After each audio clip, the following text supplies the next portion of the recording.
Hello friends, ఆంగ్ల సంత YouTube ఛానల్లోకి స్వాగతం సుస్వాగతం. ఇవాళ కూడా ఒక కొత్త వీడియోతో మేము ముందుకు వస్తున్నాను. ఆల్రెడీ స్క్రీన్ మీద ఇచ్చినటువంటి 15 నుంచి 20 వాక్యాలను మీరు ఒకసారి స్క్రీన్ షాట్ తీసుకుని ఈ థంబ్నెయిల్లో ఉన్నటువంటి సెంటెన్స్ని మీ అంతటి మీరు ఇంగ్లీష్లోకి ట్రాన్స్లేట్ చేయడానికి ప్రయత్నించండి. ఎంతవరకు మీరు సఫలీకృతమయ్యారో చెక్ చేసుకోండి. ఈ వీడియోలో మనం ఒక 30 దాకా తెలుగు వాక్యాల్ని, దైనందిన జీవితంలో వాడేటువంటి సరళమైనటువంటి తెలుగు వాక్యాల్ని ఇంగ్లీష్లో ప్రాపర్గా ఎలా ఎక్స్ప్రెస్ చేయాలో, ఎలా ట్రాన్స్లేట్ చేయాలో నేర్చుకుందాం. Let's begin the video. అతను మిమ్మల్ని మోసం చేయాలనుకుంటున్నాడు. He intends to cheat you. అతని ఉద్దేశం మోసం చేయడం కాబట్టి he intends to cheat you అని మనం చెప్పొచ్చు. అలాగే he wishes to cheat you, he desires to cheat you అని కూడా చెప్పొచ్చు. మోసం చేయాలని ప్లాన్ చేసినట్లయితే he's planning to cheat you or he plans to cheat you అని కూడా మనం చెప్పొచ్చు. ఈ రహదారి మా ప్రయాణాన్ని తగ్గించింది లేదా కుదించింది. This road shorten our journey.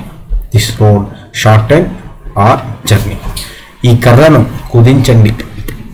Shorten the stick. దానికి బానిస కావడం నాకు ఇష్టం లేదు. ఏదైనా ఒక వ్యసనానికి లేదా అలవాటుకి బానిస కావడం నాకు ఇష్టం లేదు. I don't want to be addicted to it. I don't want to be addicted to it. మద్యానికి బానిస కావడం నాకు ఇష్టం లేదు. I don't want to be addicted to alcohol. అతను ధూమపానానికి బానిస అయ్యాడు. Is addicted to smoking. అలా బానిస అయ్యి అతను 2 రోజులను అనుకోవాల్సి వచ్చింది. అతను ఎంత సువాసన, వాట్ ఎ ఫ్రాగ్రెన్స్, బా ఎలాంటి పరిమళం అని స్ట్రాంగ్ ఫీలింగ్ చెప్పడానికి, ఎమోషన్ని చెప్పడానికి, ఆశ్చర్యాన్ని చెప్పడానికి మనం వాట్ ఎ ఫ్రాగ్రెన్స్ అని చెప్తాం. ఈ పువ్వు వాసన చాలా బాగుంటుంది లేదా ఈ పువ్వు మంచి వాసన కలిగి ఉంటుంది. The fragrance of this flower is very nice. This flower smells great. మన కోరికలు ఎందుకు ఇన్ని ఉన్నాయి లేదా మనకు ఎందుకు ఇన్ని కోరికలు ఉన్నాయి? Why are our desires these many are why do we have these many desires. ఈ విధంగా మనం సందర్భాన్ని బట్టి చెప్పచ్చు. మీరెందుకు అలా ఉన్నారు? Why are you so. మీరెందుకు విచారంగా ఉన్నారు? Why are you sad. మీరెందుకు హ్యాపీగా ఉన్నారు? Why are you happy. ఎందుకు నీరసంగా డల్గా ఉన్నారు? Why are you dull. ఎవరి దగ్గర డబ్బు ఉంది? Who has money. మీకు మెదడు లేదా? Do you not have brain or don't you have brain అని మనం అడగచ్చు. పగిలిన ఈ హృదయం నాది. ఈ పగిలిన హృదయం నాది. This broken heart is mine. ఇనేస్ ఫర్గట్. రజతం కోల్పోయింది త్రుట్లో ఒక 100 గ్రాములు బరువు అన్నాడు. సో అటువంటి సందర్భంలో we can say this broken heart is mine. అతనికి ఎంతమంది కొడుకులు ఉన్నారు? How many sons does he have. How many sons does he have. నువ్వు నాకంటే హీనంగా ఉన్నావు, నేనే ఘోరం అనుకుంటే ఈడు మరీ నాకంటే వర్స్ట్గా ఉన్నాను. టెంపర్లో ప్రకాష్ రాజ్ అన్నట్టుగా అటువంటి సందర్భంలో you're worse than I. You're worse than I. Ram నాకంటే బెటర్ అనేటువంటిది మనం స్టేట్మెంట్ అయినట్లయితే రామ్ నాకంటే బెటర్ అని ఫుల్ స్టాప్ ఉందనుకున్నది క్వశ్చన్ కాదు. రామ్ నాకంటే బెటర్ లేదా రామ్ నాకంటే బెటరా అని మనం ప్రశ్నించి అడుగుతున్నప్పుడు is Ram better than me. బంధాలు అందంగా ఉంటాయి. Relations are beautiful. Relations are beautiful. ఇది మరెవరో మనం అనుకున్న వ్యక్తి కాదు. This is someone else. పొరపాటున ఎవరినో కిడ్నాప్ చేస్తాం, మనం అనుకున్న వ్యక్తిని కిడ్నాప్ చేయలేదు అనుకోండి. అలాంటి సందర్భంలో దిస్ ఈజ్ సమ్వన్ ఎల్స్. ఇది వేరే విషయం. This is something else. This is something else. మీ పెన్ ఏది? Which one is your pen. చాలా పెన్ ఉన్నాయి, ఇందులో మీ పెన్ ఏది? Which one is your pen. ఈ పెన్ ఎవరిది?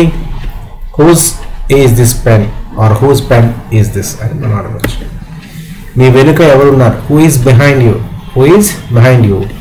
ఎవరి దగ్గర డబ్బులు లేవు? ఎవరి దగ్గర డబ్బులు లేవు? Who doesn't have money. Who doesn't have money.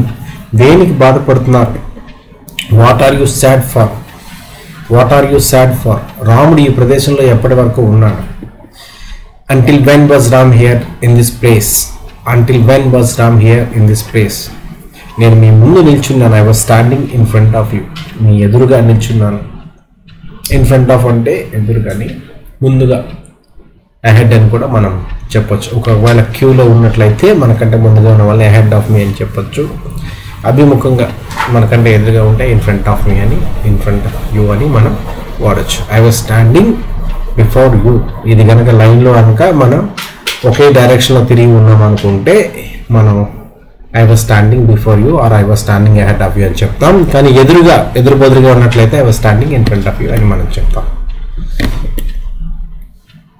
I was standing just in front of you, similar type of sentence. అక్కడ ఏ అమ్మాయి తండ్రి నిలబడ్డాడు, అక్కడ ఒక అతను ఉన్నారు కదా, ఏ అమ్మాయి తండ్రి. Which girl's father was standing there, whose father was standing there. Whose father అంటే ఎవరి తండ్రి అక్కడ నిల్చుని ఉన్నాడని, లేదా ఇక్కడ ఉన్న అమ్మాయిలు ఏ అమ్మాయి తండ్రి అని చెప్పడానికి which girl's father was standing there అని మనం అడగచ్చు.